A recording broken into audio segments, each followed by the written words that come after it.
Assalomu alaykum, mehri daryo, zaboni shirin, yuzlari nurli, iymoni baquvvat, ko'rishmasak-da ko'ngilga yaqin aziz insonlar.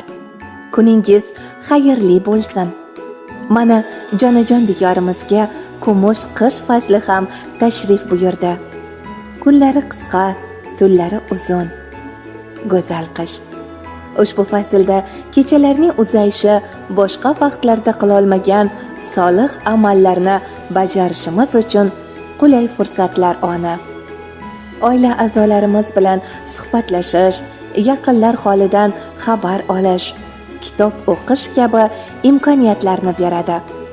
Istardikki, go'zal qalbingizga qish qorlariga xos soflik, bahoriy nafislik, yoz taftidek shijoat va kuzning mayin sabolaridek musaffolik hamisha hamroh bo'lsin.